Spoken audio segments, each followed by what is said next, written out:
sallallahu alaihi wa alihi wasallam wa ala alihi wa azwajihi wa dzurriyyatihi wa man tabi'ahum ila yaumil qiyamah. Qala Allah Ta'ala fi kitabihil karim, a'udzu billahi minasyaitonir rajim. Ya ayyuhalladzina amanu ittaqullaha haqqa tuqatih wa la tamutunna illa wa antum muslimun. Ya ayyuhan nasu taqu rabbakumul ladzi khalaqakum min nafsin wahidah wa khalaqa minha zawjaha wa batha minhuma rijalan katsiran wa nisaa'a wattaqullaha alladzi tasaaluna bihi wal arham innallaha kana 'alaikum raqiba. Ya ayyuhalladzina amanu taqullaha wa qulu qawlan sadida yuslih lakum a'malakum wa yaghfir lakum dzunubakum wa may yuti'illaha wa rasulahu faqad faza fawzan 'azima. Fa'lam fa inna khairal hadisi kitabullah wa khairal hadyi hadi Muhammadin sallallahu alaihi wa alihi wasallam wa syarrul umuri muhdatsatuha wa kullu muhdatsatin bid'atun wa kullu bid'atin dhalalatun wa kullu dhalalatin finnar, amma ba'd. Hadirin wal hadirat, bapak-bapak, ibu-ibu rahimani wa rahimakumullah. Alhamdulillah wa syukurillah, puji dan juga syukur mari kita panjatkan kepada Allah Subhanahu wa taala yang Allah Subhanahu wa taala telah memberikan banyak nikmat, rahmat, taufik, hidayah kepada kita semua. Salawat dan juga salam juga tercurahkan kepada Nabi kita Muhammad sallallahu alaihi wasallam dan juga kepada para sahabatnya, para keluarganya serta pengikut setianya ila yaumil qiyamah. Hadirin wal hadirat rahimani wa rahimakumullah. Kemarin bab qasar sampai selesai rukhsah qasar. Hari ini kita masuk rukhsah jamak. Jadi qasar dan jamak itu rukhsah yang berdiri sendiri. Artinya pengertiannya itu sendiri-sendiri. Hanya nanti pelaksanaannya itu kita mau qasar saja tanpa jamak boleh, jamak saja tanpa qasar boleh, jamak plus qasar kalau memang sesuatu yang dibolehkan untuk dua-duanya ya jadi boleh. Hanya kemudian sudah melekat bahwa jamak dan qasar itu seolah-olah menjadi satu. Jamak qasar itu, yo jamak qasar gitu ya. Tapi nanti ada tempat-tempat tertentu yang boleh jamak tapi tidak boleh qasar gitu ya. Kalau yang boleh qasar pasti boleh jamak. Apa jamak? Jamak bainas sholatain. Jamak itu artinya mengumpulkan dua sholat, dikumpulkan jadi satu waktu. Zuhur sama asar ditaruh di zuhur, ditarik ke zuhur, namanya jamak. Atau zuhurnya yang didorong ke asar. Kalau asar ke zuhur ditarik ya, kalau zuhur ke asar didorong. Maghrib didorong ke isya atau isya ditarik ke maghrib. Subuh nggak ada jamak ya. Wal jam'u baina sholatain jaizun bi ijma'il ulama. Dan jamak mengumpulkan dua sholat itu adalah merupakan hal yang diperbolehkan. Adapun sebab-sebab seseorang boleh jamak itu ada 4 ya. Sebab-sebab orang boleh melakukan jamak itu ada 4 ya. Satu namanya jamak lis safar atau karena safar bepergian ya. Yang kedua jamak lil mator karena hujan. Yang ketiga jamak lil marot karena sakit. Dan yang keempat ada jamak lil hajat karena kebutuhan ya. Ya ini semuanya ada contoh-contohnya dan semuanya boleh kita lakukan ketika memang kondisi itu memerlukan kita untuk jamak. Baik lil mapo lis safar. Kalau lis safar adalah disebabkan karena bepergian. Kemudian kalau lil marot karena sakit, lil mator karena hujan. Kemudian yang terakhir lil hajat karena kebutuhan ya, karena kebutuhan. Sekarang dimulai dari jamak fis safar atau lis safar yang kemudian nanti nyambung dengan qasar ya. Ikhtalafa ahlul ilmi fi hukmil jam'i baina sholatain fi safar alal qaulain. Ulama menetapkan tentang jamak bagi orang yang bepergian, yang safar itu terbagi menjadi dua pendapat. Al-qaulul awal, pendapat yang pertama mengatakan la yajuzul jam'u illa fi yaumi arafah bi arafah wa lailatil musdalifah bil musdalifah. Ini pendapat yang pertama. Jamak itu tidak boleh dilakukan bagi orang yang safar kecuali hanya hari Arafah, itu pun pas di Arafah, dan hari Musdalifah pas di Musdalifah. Ini pendapat yang pertama yang dipilih oleh mazhab Imam Abu Hanifah, sebagian riwayat dari Imam Malik, Hasan Al-Basri, Ibnu Sirin. Mereka mengatakan jamak safar itu hanya ada dua tempat, hari Arafah di Arafah dan hari Musdalifah di Musdalifah. Dasarnya adalah firman Allah Subhanahu wa taala, inna sholata kanat alal mu'minina kitaban mauquta. Sesungguhnya sholat itu telah ditetapkan waktunya. Kok ngarang-ngarang sendiri gitu. Zuhur itu ya zuhur jam 12 tekan jam 3, asar jam 3 tekan jam tengah 6 jam 6. Wis kuwi kecuali hari Arafah di Arafah atau hari Musdalifah di Musdalifah, karena itu dilakukan oleh Nabi. Ini kata pendapat pertama mengatakan seperti itu. Dalil yang kedua bagi pendapat yang pertama ini mengatakan ada hadis dari Ibnu Mas'ud, yang Ibnu Mas'ud berkata, mara'aitu Rasulullah sholla sholatan li ghairi miqatiha illa sholatain. Kata Ibnu Mas'ud, aku tidak pernah melihat Rasulullah itu sholat di luar waktunya yang wajar kecuali dalam dua sholat, yaitu jamak maghrib dan isya di Musdalifah dan sholat subuh ketika beliau kesiangan. Hanya itu gitu kata Imam Ibnu Mas'ud. Kemudian dalil yang ketiga adalah sabda Nabi, laisa fi naumin tafrid wa innamat tafrid fil yaqadhah. Bukanlah orang yang dosa itu orang yang ketiduran kemudian nggak bangun, tapi yang dosa itu adalah orang yang terjaga tapi tidak mau sholat pada waktunya. Dalil-dalil ini digunakan oleh pendapat yang pertama mengatakan tidak bolehnya jamak kecuali hanya dua waktu dan dua tempat. Masalah safar. Adapun pendapat yang kedua, ya juzul jam'u bainadz dzuhri wal asri wa bainal maghribi wal isya'i. Setiap seseorang itu safar boleh jamak zuhur dengan asar atau maghrib dengan isya, baik jamak takdim maupun jamak takhir. Ini madhab Imam Asy-Syafi'i, Imam Ahmad, Sufyan Ats-Tsauri, Ishaq, Abi Saur, Ibnul Munzir, bahkan madhab dari kalangan sahabat yaitu Mu'ad bin Jabal, Abu Musa Al-Asy'ari, Ibnu Abbas dan Ibnu Umar.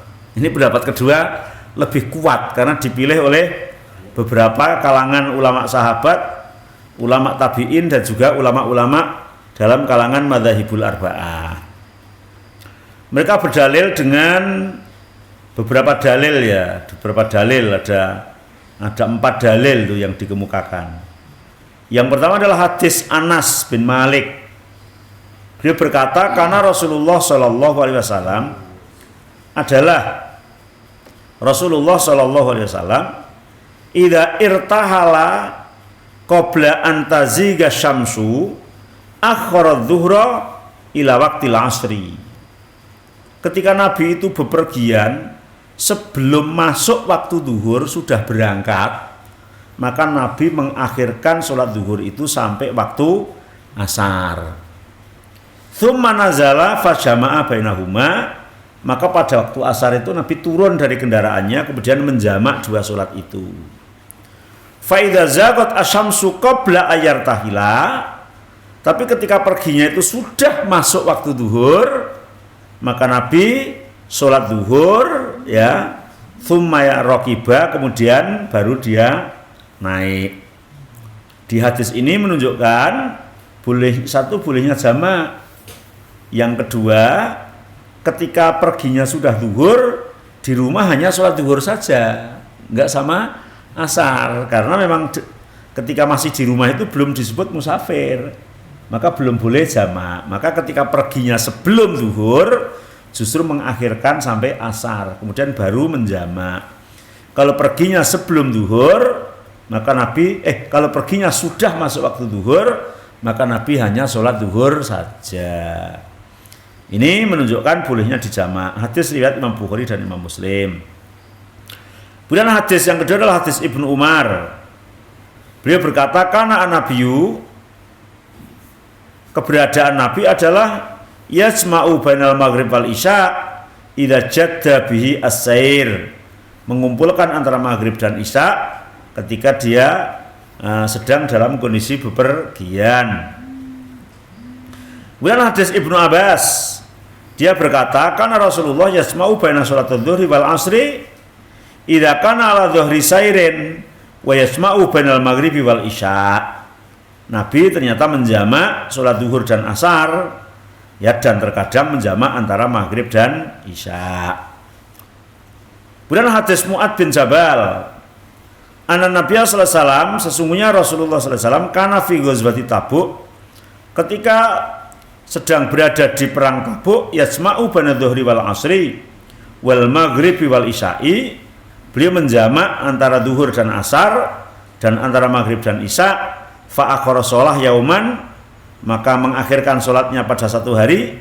Tsumma kharaja fa sholat dhuhra wal asra, kemudian keluar kemudian sholat zuhur dan asar jami'an secara jamak. Tsumma dakhala tsumma kharaja fa sholal maghrib wal isya jami'an, kemudian ketika masuk waktu maghrib maka beliau sholat maghrib dan isya. Hadis ini riwayat Imam Muslim, Ibnu Majah, Abu Dawud dan Imam An-Nasai.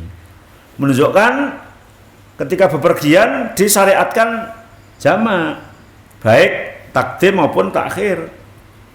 Fahadhil ahadis, hadis-hadis yang sudah dibaca, ada 4 hadis tadi, bahkan wa ghairuha, hadis-hadis yang lain juga, tadullu bi dhahiriha wa umumiha ala jawazil jam'i baina sholataini fis safar, menunjukkan bolehnya jamak ya antara zuhur dan asar atau maghrib dan isya ketika dalam perjalanan. Dan ini memang sangat-sangat penting untuk disampaikan, karena tidak sedikit orang yang tidak paham. Ketika tidak paham, kemudian celakanya itu malah tidak bisa sholat.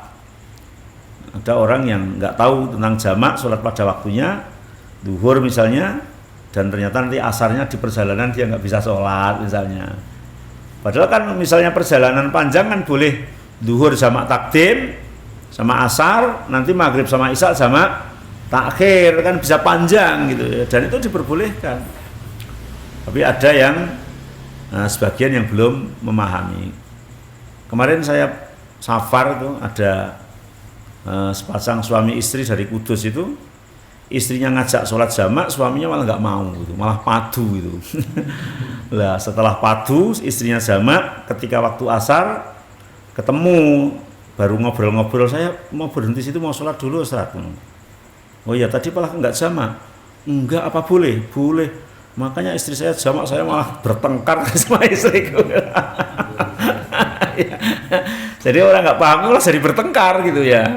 Nah ini karena memang tidak tahu gitu ya. Masya Allah, makanya harus disampaikan gitu ya agar tahu gitu. Waqat hamalah ashabul qaulil awal alal jam'i ya asuri wa huwa ayu akhiral maghrib masalan ila akhiri waktiha wa yu'ajjilil isya awalan waktiha wa tuqiba binal jam'a rukhsah falau kana ala madzakarahu lakana a'dhama dhayiqan minal ityan bi kulli sholatin fi waktiha li anna awailal awqati wa akhiroha mimma la yutrikuhu aksarul khassah fadlan anil amah wa aidan fa inal ikhbar ja'at sharihah fi waqti ihda sholatain. Jadi misalnya yang pertama bahwa sholat itu ya udahlah sholat duhur itu di awal banget, kemudian nanti sholat asar itu ya di waktu asar di akhir banget itu. Ya ini malah tidak pas karena memang yang dianjurkan itu justru jamak, tidak mengawalkan duhur terus mengakhirkan asar agar waktunya panjang. Misalnya kan duhurnya di jam 12 misalnya, asarnya nanti di setengah 6 atau jam kurang seperempatan itu ya. Malah nggak begitu, malah dijamak aja, mau takdim maupun mau takhir sawaun kanal jam'u jam'a takdimin atau takhir gitu ya. Ini bahwa jamak adalah untuk yang pendapat kedua adalah insya Allah pendapat yang kuat itu ya, pendapat yang dianjurkan itu dianjurkan. Adapun yang mengatakan hanya di Arafah, di Muzdalifah ya itu tidak musbit. Kenapa? Karena memang apa yang dilakukan Rasulullah bukan hanya di Arafah dan Muzdalifah saja. Melihat 4 hadis tadi ya, itu ternyata tidak hanya di Arafah dan di Muzdalifah saja.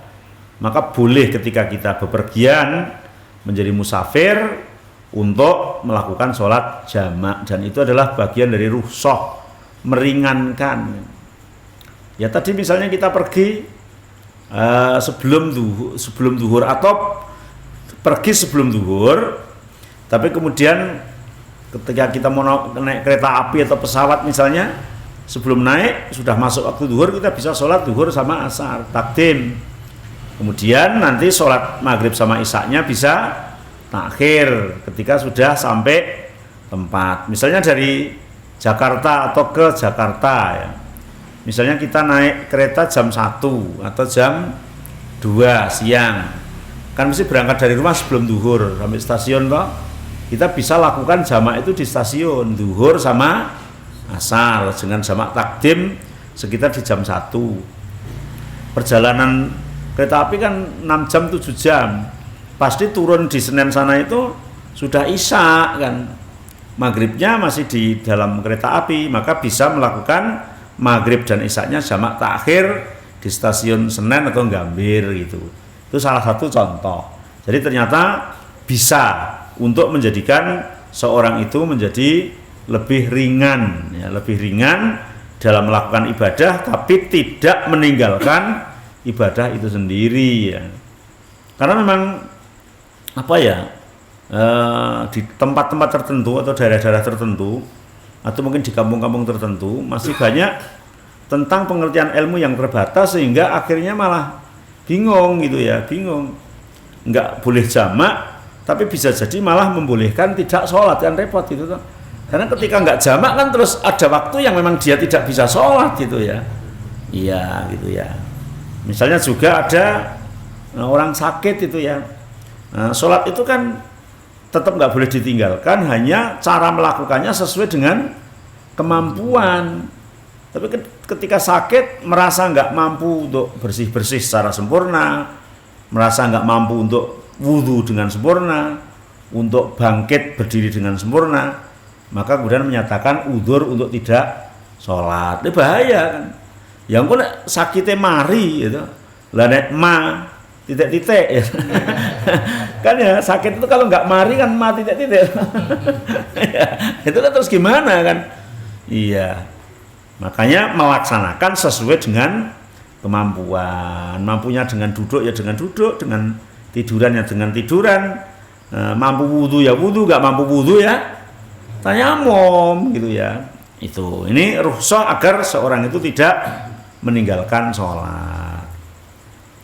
Kemudian yang kedua, al jam'u lil mator, jamak karena hujan. Itu ternyata dianjurkan, Pak. Ya, dianjurkan, bukan karena safar saja kalau jamak, tapi nggak qashar loh. Kalau qashar hanya safar.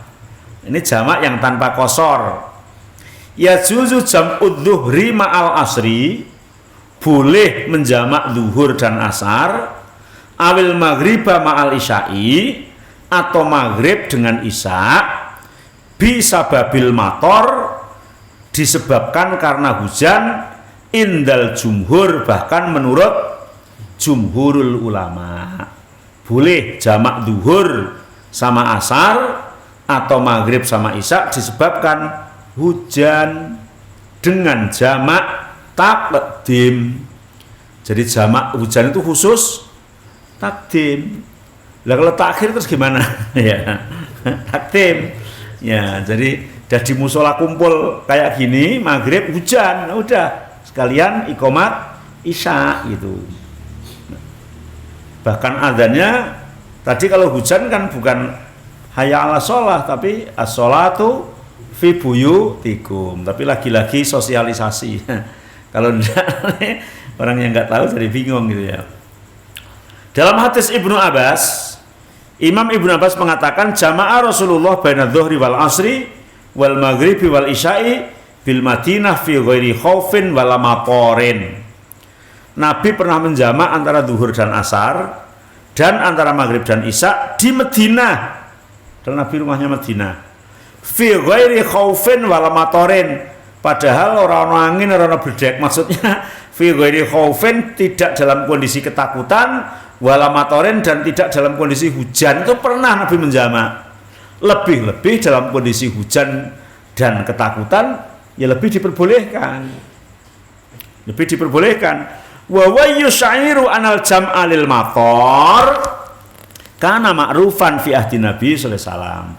Di situ menunjukkan jamak karena hujan itu sudah suatu hal yang ma'ruf pada zaman Rasulullah sallallahu alaihi wasallam. Walau lam yakun kadzalik lam makana sammatun faidah min nafyil mator kasababi mubarrari lil jam'i. Kalau memang tidak begitu, tidak ada manfaatnya sebutan tadi hujan. Nabi pernah menjamak zuhur dan asar, maghrib dan isya di Madinah, tidak karena ketakutan dan tidak karena hujan. Berarti kalau karena ketakutan dan karena hujan itu sudah biasa gitu ya. Bahkan di luar ketakutan, di luar hujan pernah gitu ya. Nah itu nanti yang masuknya lil hajat itu ya, lil hajat.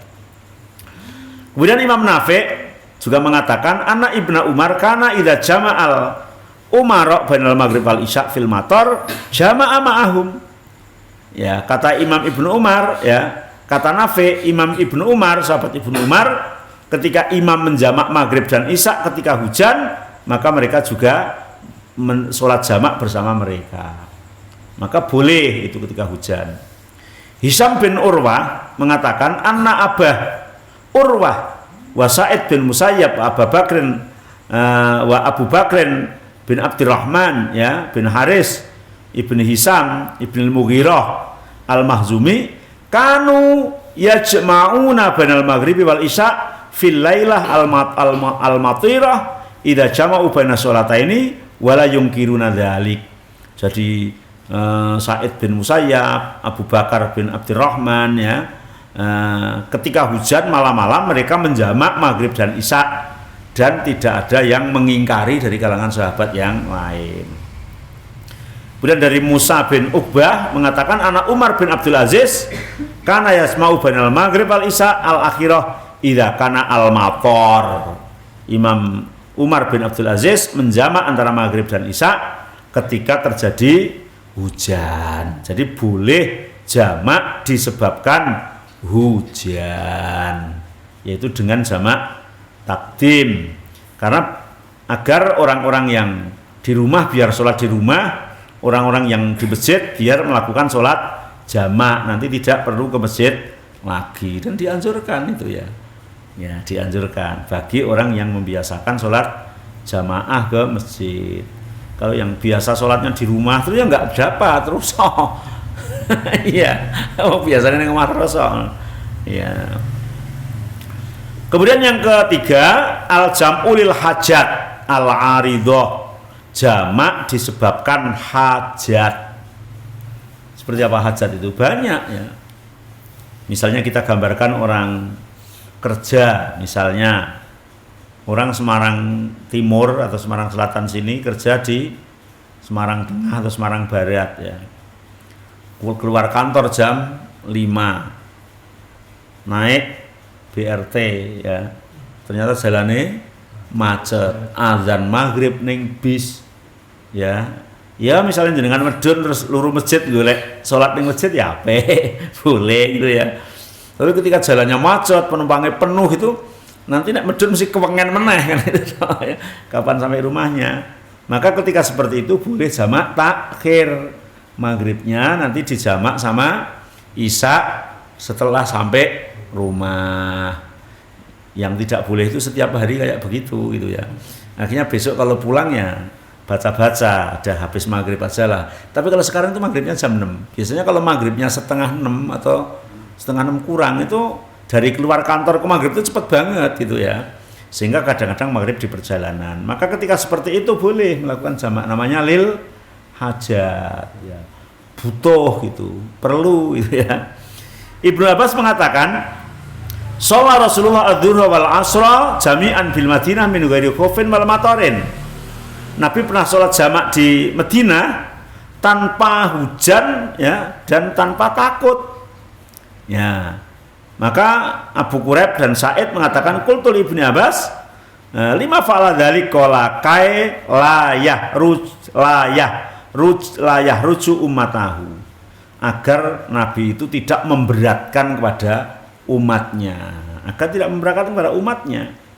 Wa fi hadza rukhsah li ahlil a'dzar, ya apapun udurnya, tadi hanya satu contoh, fi ma yarfa'u anhumul haraj duna ghairu arbabil a'dzar ya, jadi agar hilang kesulitan, agar menjadi mudah. Ini apa namanya lil hajat itu. Ada hajat itu sekali-kali ada orang punya gawe jadi nganten gitu ya, jadi manten. Kalau jadi manten lebih baik disetting yang bagus ya. Misalnya resepsi itu jam 1 sampai jam maghrib, itu panjang tuh malahan. Nah tamunya kan bisa biar milih sendiri. Tapi ngantennya itu kalau jam 1 kan sudah sholat duhur sama asar di jamak gitu toh. Wong ngantenan itu ya seumur hidup wong pisan sing ping pindho ya longko-longko. Iya, itu hajat. Jadi sholat duhur sama asar dulu jamak baru dirias itu. Baru dipasang lah undangannya jam 1 sampai jam 5. Itu panjang, Pak. Lah kadang sekarang undangan itu malah nanggung kok jam 11 sampai jam 1, bingung itu. Ya. Jadi kalau jam 1 sampai jam 5 atau sampai maghrib itu kan ya boleh. Nah, atau undangannya jam 1 sampai jam 10 malam, enggak apa-apa biar panjang, nunggu-nunggu itu toh. Lah nanti zuhur asarnya dia jamak takdim, maghrib isaknya dia jamak takhir. Kalau tamunya kan nggak sepanjang itu tuh Pak, biar milih sendiri tamu tuh. Kalau sudah ketemu makan makanan pergi gitu loh. Di gelombang. Kalau mungkin datangkannya tamu banyak ya, 2000 orang misalnya loh. Berapa hajat. Tapi nggak boleh seperti itu tiap hari. Karena hajat. Ini li ahlil a'dzar ya, li ahlil a'dzar.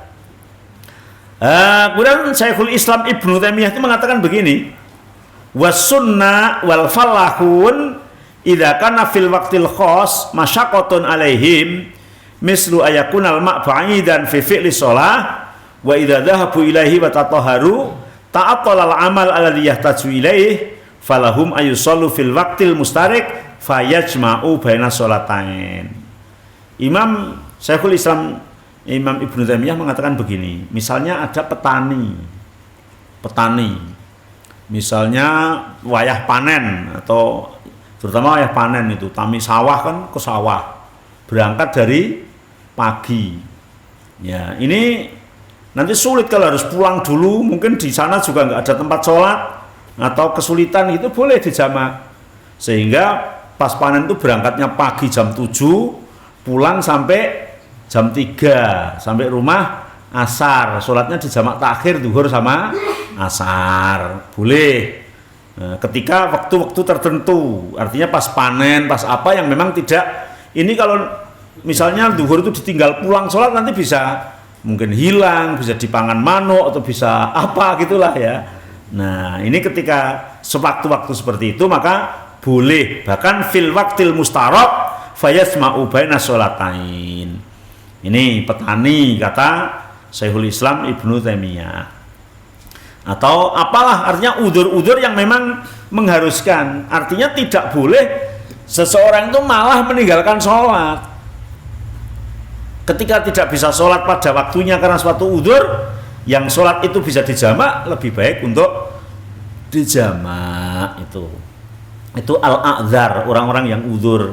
Yang ini tidak terikat harus safar atau harus apa, karena ya udzur baik di rumah maupun di perjalanan. Ketika udzur kan mungkin ada udzur-udzur tertentu, mungkin bagi daerah yang kena banjir kemarin misalnya ya. Nah, misalnya banjirnya jam berapa, atau misalnya kan banjir kemarin yang di Dinar Mas misalnya itu kan sampai maghrib dan isya-nya tuh dia nggak bisa sholat, itu baru banjirnya ke sana, terus gimana? Ya udah jamaah aja, nanti sholatnya malam-malam setelah isya. Itu namanya lil hajat, boleh, bukan malah meninggalkan sholat atau apalah udzur-udzur yang lain yang bisa disamakan. Yang keempat, jamak lil marot, karena apa? Sakit. Nah, sakit juga boleh dijamak itu ya. Alladzi yajidul masaqat fil ityan bi kulli sholatin fi waqtiha. Mungkin ada orang sakit itu dinginnya pas waktu asar. Pokoknya kalau asar saya dingin banget, nggak bisa kena air, ya sudah dijamak saja sama zuhur. Jadi sholatnya hanya 3 kali, 3 waktu maksudnya. Zuhur asarnya dilakukan di zuhur, maghrib isaknya dilakukan di isak. Nanti kalau sudah nggak kedinginan sama subuh itu orang sakit atau pas di rumah sakit, mungkin karena banyak apa tuh kabel-kabel ya, nah, boleh dijamak. Atau mau operasi itu, mau operasi jamnya sudah ditentukan, boleh ya. Karena Imam Ibnu Abbas mengatakan ya, kiasan alal mustahadhah, bahkan disamakan dengan orang istihadhah itu, orang sakit itu. Waqat warada anna nabiyya amara Khumnah binti Jahas wa kanat tastahadu haidatan kasiratan sadidatan. Ketika Khumnah binti Jahsin itu dia mustahadhah, berarti mengeluarkan darah terus, berarti kan sakit itu ya. Maka Nabi mengatakan fa in qawiti ya ala antu akhiri adzuhra wa tuajjilil asr ya tsumataghtasilina hina tutahirin wa tusallina adzuhra wal asra jami'an. Kalau memang kamu bisa melakukan pada waktu zuhur, ya asarnya ditarik ke zuhur saja. Tapi kalau memang melaksanakannya bisa di asar, ya lakukan di asar saja. Faf'ali, kamu lakukan. Ini menunjukkan ketika orang sakit, memang sakit yang betul-betul sulit ketika akan melakukan, baik itu karena kedinginan atau karena yang lain, maka orang sakit juga boleh melakukan sholat jamak. Itu loh, ketika sakit, yang sakit panas dingin itu ketika kena air bisa lebih nyas gitu, malah jadi sakit lagi gitu kan. Nah, makanya boleh dijamak gitu. Di sini menunjukkan tentang tidak bolehnya meninggalkan sholat. Sholat itu harus dilakukan. Waqat ajazal jam'u lil marid Malik wa Ahmad waqtarahu Syekhul Islam Ibnu Taimiyah. Jadi Syekhul Islam Ibnu Taimiyah mengatakan bahwa boleh orang sakit itu melakukan sholat jamak. Hal tustaratul mu'alat baina sholatain al-majmu'atain. Apakah disyaratkan segera melakukan sholat jamak itu? Maksudnya setelah salam dari sholat yang pertama, apakah segera melakukan sholat yang kedua atau boleh nyantai itu ya. Ya, misalnya sama takdim zuhur sama asar. Habis sholat zuhur selesai itu apakah harus segera sholat atau ya boleh makan dulu ya, nanti yang asarnya nanti habis makan itu misalnya. Hal tusaratu al-mu'alat baina sholatain al-majmu'atain idza sholaha fi waqti saniyah, berarti jam'u takhir fa innahu la yustaratu ayyuwali baina sholatain al-majmu'atain ballahu ayyufasila bainahuma. Kalau jamaknya jamak takhir maka tidak harus segera, boleh diselani dengan hal-hal yang lain. Tapi jamak takhir loh, misalnya maghrib sama isya, sudah waktu isya itu sholat maghrib dulu, setelah itu ngobrol boleh, nanti terus isyanya nanti. Tapi yang ngapain jamak kok malah kayak gitu ya, tapi boleh, prinsipnya boleh gitu ya, boleh. Masalan fi awali waktil asri tsumma yuakhirul asra qalilan, sholat zuhurnya di awal waktu asar, sholat asarnya di tengah-tengah setelah mungkin sholat ngeleh atau gimana gitu ya, boleh gitu. Tapi idza sholahu ma fi waqtil ula jam'at takdim fadzaba al-jumhur ila annahu yusaratu ayyusaliyaha min ghairi faslin. Kalau jamaknya takdim maka wajib segera. Assalamualaikum warahmatullah, assalamualaikum warahmatullah, maka langsung diiqamati kemudian sholat yang kedua. Kalau zuhur sama asar berarti kemudian asar, kalau maghrib sama isya ya kemudian sholat isya. Ini ya, faqala la yustaratu kadzalik. Ada juga yang mengatakan seperti itu ya, tapi yang kuat adalah yang wajib mualat. Syekhul Islam Ibnu Taimiyah mengatakan la tusaratul mualat bainal majmu'atain bihalin la fi waqtil ula wa la fi waqti saniyah fa inna laysa lidzalika haddun fi syar'i wa li anna mura'ata dzalik yasqutu maqsudur rukhsah. Kalau Syekhul Islam Ibnu Taimiyah pelaksanaannya bebas. Kamu mau dipisah, kalau memang harus ada suatu hal yang menjadikan harus dipisah ya boleh. Kalau mau segera ya boleh gitu. Jadi lebih longgar apa yang disampaikan oleh Syekhul Islam Ibnu Taimiyah. Wa sunnah ja'at bi ausa'i min hadza. Ya, sunnah menjelaskan tentang lebih longgar. Misalnya jamaah fi awalil waqti kama jamaah bi Arafah, wa taratan jamaah fi waqti saniyah kama jamaah bi Musdalifah, wa fi ba'di asfarihi wa taratan jamaah bainahuma fi wastil waqtain, wa qad yaqi'ani ma'an fi akhir waqtil ula, qad yaqi'an ma'an fi awali waqti saniyah. Di Arafah misalnya Nabi jamaknya takdim, di Musdalifah jamaknya takhir, di waktu-waktu yang lain terkadang di tengah waktu, maka semuanya adalah boleh ya, boleh dan tidak harus mualat. Kemudian al-jam'u bi adzanin wa iqamatain. Jamak itu dengan sekali adzan dan 2 kali iqamat. Kalau memang yang mengumandangkan adzan dan yang iqamat satu rombongan kita, ya adzan sekali 2 kali iqamat. Kalau adzannya yang mengundangkan adalah masjid setempat, di situ ya cukup kita adzannya ikut dengan adzan setempat.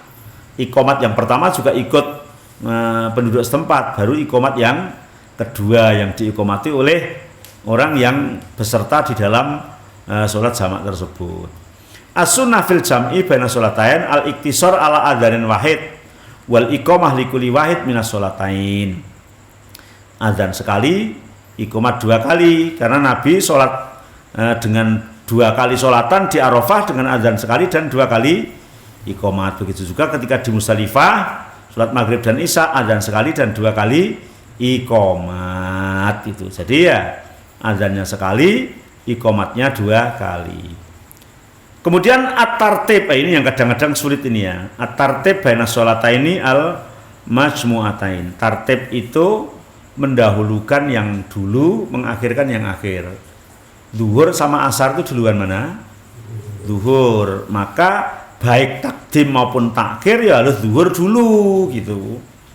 Misalnya kita takdim, jelas ya jam 1 atau setengah 1 kita sholat jamak takdim, ya sholat zuhur dulu kemudian asar.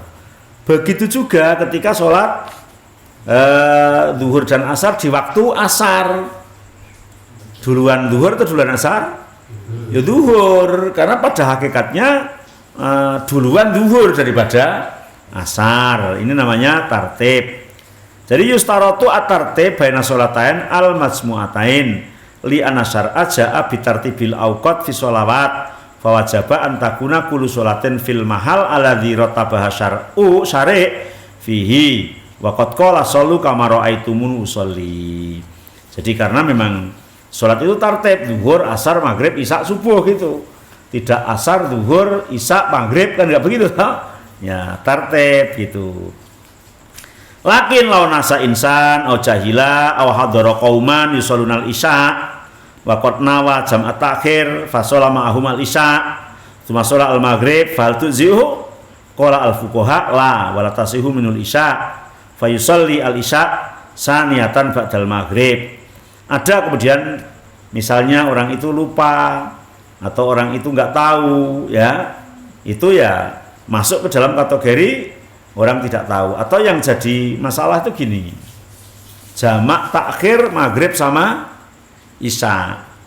Jenengan di suatu tempat turun di masjid mau jamak takhir maghrib sama isya, habis wudhu selesai padahal masjid itu iqomat.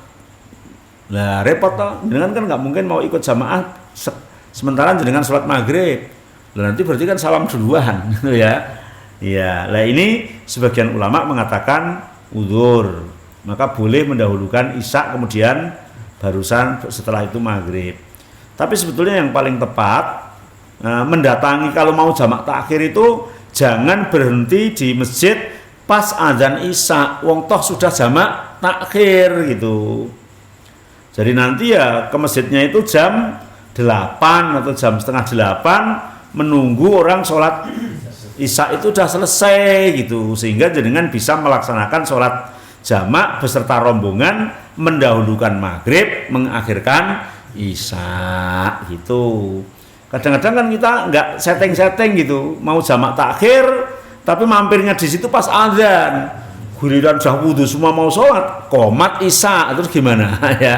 Nah itu yang kadang kita kalau nggak tahu settingannya kan jadi repot itu ya. Nah, maka lebih baik bablas baik nanti masjid yang lain ya ketika jamaah isya itu selesai, agar kita bisa maghrib dulu kemudian isya. Ya untung kalau dalam masjid itu yang antara adzan dan isyanya mungkin jedanya lama gitu ya. Lah bisa jenengan sholat maghrib dulu berjamaah, kemudian ketika situ iqomat ikut sholat isya. Tapi hal yang demikian itu juga nggak mudah. Habis azan kok ada jamaah, padahal masjid situ belum iqomat, kan repot lah. Lah kan jenengan pas tengah-tengah jamaah salat maghrib belum rampung kono iqomat terus piye gitu. Ya itu tetap repot kalau kayak gitu ya. Maka kalau mau jamak takhir ketika dalam perjalanan ini lebih baik memilih ketika sholat isya itu selesai. Jadi lebih bebas tugas gitu toh. Iya. Beda kalau jamak takdim. Lebih enak jamak takdim turun ikut jamaah situ, nanti isyanya kita sendiri, artinya kita bersama rombongan. Maghribnya kita ikut jamaah setempat. Beda kalau sholat zuhur sama asar. Ya mau di asar ikut situ kita zuhur, imamnya asar boleh, hanya kita jadi 4 kan. Kita jadi enggak qashar tapi hanya jamak. Yang nanti kemudian asarnya kita sendiri artinya kita bersama orang yang sama-sama menjadi tamu. Ya, ini masalah sholat rukhsah dengan jamak. Ada 4 hal, bisa safar, bisa karena hujan, bisa karena hajat, dan bisa juga karena sakit. Insya Allah. Persilahkan kalau ada pertanyaan. Nggih, monggo. Ya.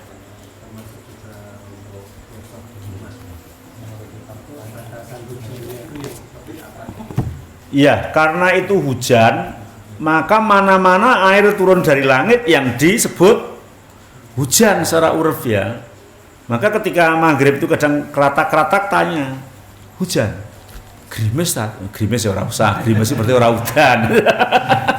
Iya. Jadi ya tetap secara uruf yang disebut sebagai hujan gitu ya.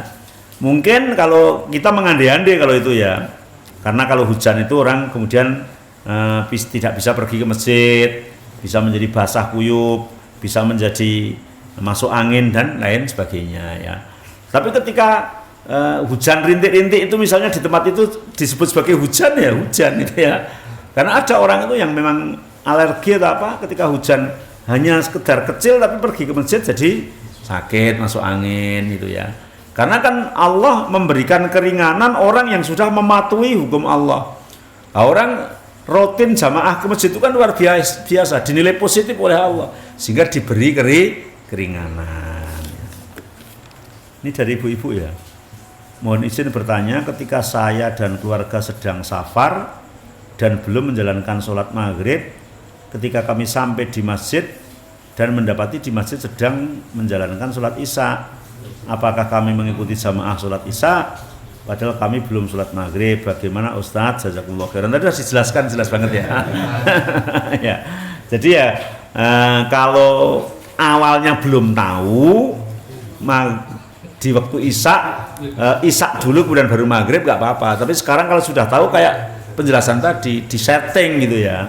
Jadi kalau mau jamak takhir jangan berhenti di masjid yang sedang menjalankan sholat isya gitu ya.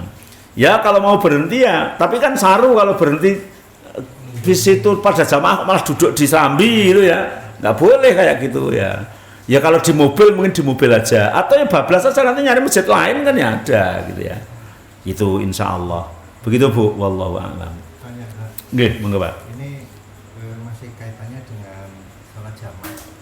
Ketika di kondisi safar, ini yang saya masalahkan imamnya. Nggih. Ini pernah saya kejadian di stasiun Senen. Ketika jamak dilakukan itu antara maghrib dan isya, itu imamnya itu jaluk ganti. Artinya hal ini diperbolehkan atau tidak, atau afdolnya yang bagaimana? Ketika maghrib itu si fulan, kemudian ketika isya itu saya dibersihkan, dipaksa untuk jadi imam. Ini bolehkah? Terus kemudian yang kedua, pertanyaan kedua, itu jamak lil marot itu bolehkah dikosor? Ya, dua aja ya. Untuk imam itu memang kalau kita kemarin pas urusan masalah jamaah, memang yang paling berhak menjadi imam itu yang pertama adalah aqra'uhum, orang yang paling banyak hafalan Al-Qur'annya, paling fasih, paling banyak hafalannya sama misalnya, maka mana yang paling alim fikih. Misalnya alim fikihnya sama, baru yang terakhir yang didahulukan adalah yang paling sepuh gitu ya. Jadi jenggotnya dah putih itu termasuk dapat urutan gitu ya. Ketiga. Artinya memang boleh. Jamaah itu imamnya tidak harus siapa dan siapa. Mungkin tadi kan yang mengimami lebih muda sehingga ketika melihat imamnya sepuh, yang kedua diajukan boleh-boleh aja, tapi tidak suatu keharusan. Kemudian yang kedua, yang qashar itu hanya pada saat safar. Selain safar hanya jamak. Tidak qashar, baik ketika sakit, ketika hajat atau ketika hujan, maka jamak tapi tidak qashar. Begitu, wallahu a'lam. Nggih, monggo Pak. Jika seseorang mengadakan itu ya perjalanan luar kota, itu yang itu yang ditentukan itu dari jaraknya. Kalau itu kan saya pernah dengar ada 80 km atau mungkin yang satunya itu namanya luar kota itu di batasan ya batasan luar kota satu. Itu yang kedua, andaikan bepergiannya itu jauh ya, itu mungkin 3-4 hari, sedangkan tujuannya itu ini di rumahnya umpama di Semarang, di luar kota itu juga rumahnya, itu apa boleh dijamak? Insya Allah luar biasa. Pengenannya contohnya Pak Sus bagaimana? Yang pertama bahwa apa namanya bahwa untuk masalah apa yang pertama tadi jarak ya, jarak itu memang ikhtilaf sampai beberapa pendapat. Ada yang mengatakan jamaknya harus 85 kilo, ada yang 90 kilo, ada yang 65 kilo. Tapi insya Allah pendapat yang kuat adalah sekiranya seorang itu disebut musafir, bahasa kita adalah luar kota. Karena Nabi ketika pergi sampai Bir Ali itu jamak. Padahal Bir Ali Madinah itu hanya sekitar 30 kilo gitu. Orang Mekah ketika pergi ke Mina jamak, dan Mina itu hanya berapa kilo gitu. Maka pendapat yang kuat adalah tidak diukur kilometer, tapi diukur bagaimana orang itu sudah termasuk luar kota atau belum, musafir secara uruf. Walaupun luar kota secara geografis, tapi urufnya nggak mengatakan luar kota juga nggak boleh. Contoh musola saya itu perbatasan antara kota Semarang dan Kabupaten Semarang. Terus orang kabupaten belakang rumah datang ke saya terus dijamak, terus digosor, ya nggak boleh. Lah aku kan luar kota, aku kan orang kabupaten. Secara uruf itu tidak sedang pergi luar kota. Uruf itu ya orang pergi jauh gitu toh. Pergi jauh. Itu geografis kan udah luar kota Pak, tapi uruf enggak gitu. Yang kedua, kemarin contohnya itu begini, kalau memang kita itu masih dalam kondisi safar, maka berapa hari pun kita boleh jamak. Misalnya saya lupa namanya Pak Dewi, kalau manggil tapi Pak siapa Pak? Pak Nuwun sewu ya, kenalnya kok karena tokonya toko Dewi ya. Ya, jenengan aslinya pundi?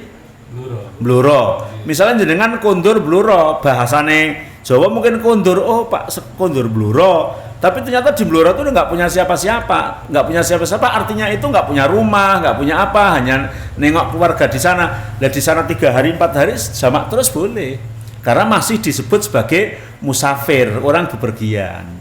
Itu di rumah sendiri. Ya, makanya ketika di tempat itu adalah memang kita mukim, maka ya tidak boleh.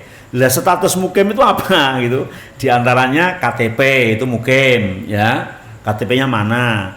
Yang kedua, yang namanya mukim itu ya persediaannya lengkap. Jadi ya ada dapurnya, ada tempat masaknya, dan juga ada yang diajak untuk masak dan tidur misalnya. Makanya kemarin kan contohnya Pak Sus, istrinya 4 di Kalongan, di Jogja, di Solo, dan di Semarang. Nah, tidak putih Pak Sus, ora tindak aku kondur Kalongan. Kok Kalongan meneh kondur Jogja. Jogja kondur Solo. Kalau ini pas di tempatnya itu nggak boleh jamak, karena dia statusnya sebagai mukim ketika di situ gitu ya. Jadi ketika ya kita lihat aja uruf kita di situ itu betul-betul ya, ini tidak harus istri ya, tidak harus. Misalnya memang punya rumah 2 di sini dan di Blora, dan memang ya suatu hari kita di Semarang, suatu hari istri diajak ke sana, memang di sana bisa 15 hari bisa mukim, ya bisa jadi kalau itu adalah mukim 2 tempat. Jadi kegiatan sana lingkungan juga ikut, kegiatan sini lingkungan juga ikut, berarti dia mukim 2 tempat. Ketika bertempat di situ berarti tidak boleh jamak atau qasar. Tapi kalau masih statusnya tamu walaupun sampai sebulan, maka disebut tamu. Ada orang misalnya tugas dari kantor, ya Pak Sus misalnya tugas dari kantor, tugas Pak Sus kemana? Pekalongan seminggu, habis itu langsung ke Jogja seminggu, ke Solo seminggu, kemana lagi seminggu, pulangnya sampai 1 bulan atau 2 bulan, ya tetap musafir terus ya dalam mengerjakan tugas tersebut. Hanya ketika kita itu dekat dengan masjid, dengar adzan, maka layaknya kita ikut jamaah, itu layak. Walaupun ketika ketentuan-ketentuan tersendiri kita bisa melakukan jamak dan qasar. Begitu Pak, wallahu a'lam. Cukup? Sudah isya nggih? Semoga bermanfaat. Subhanakallahumma bihamdika asyhadu an la ilaha illa anta astaghfiruka wa atubu ilaik. Wassalamualaikum warahmatullahi wabarakatuh.